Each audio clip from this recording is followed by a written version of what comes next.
আপনি যখন আল্লাহকে ইগনোর করবেন, রাসূলুল্লাহ সাল্লাল্লাহু আলাইহি সাল্লামকে উপেক্ষা করবেন, কোরআন সুন্নাহর নির্দেশনা জানার, মানার, বোঝার এবং মেনে চলার কোনো গরজ ফিল করবেন না, তখনই আপনি যাই করতে যান তাতেই শরিয়া লঙ্ঘন হবে। আমি মার্কেটে কত মানুষকে ক্যাফেটেরিয়াতে দেখি যে বাম হাতে পান করছে, শরিয়া লঙ্ঘন কিনা? কেউ কি আপনাকে ডান হাতে খেতে নিষেধ করছে? বলেন তো। তাহলে খামাখায় কেন বাম হাতে আপনি পান করছেন, খাচ্ছেন? রাস্তায় বের হলে দেখি অসংখ্য মানুষ সিগারেট পান করছে। সিগারেট পান করার জন্য আপনাকে কি বাধ্য করা হচ্ছে? তাহলে ক্ষতিকর কাজটা কেন আপনি করছেন?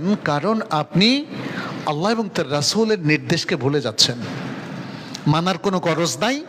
ফলে একটা খামাখা কাজে, যেটা আপনার শরীরেও ক্ষতি করছে, এমন কাজে আপনি কি করছেন? শরিয়া লঙ্ঘন করছেন না? আমরা দেখি আমাদের দেশের নানা জায়গায় কাজ করতে গেলে ঘুষ চায়।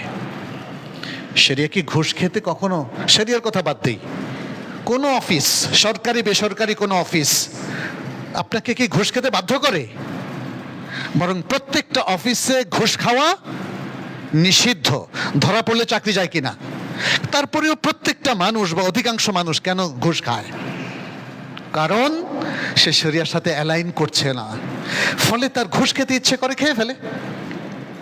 সুদ খেতে ইচ্ছে করে, খেয়ে ফেলে। অন্যায় করতে ইচ্ছে করে, খেয়ে ফেলে। আরেকজনের জমি একটু দখল করতে ইচ্ছে করে, করে ফেলে।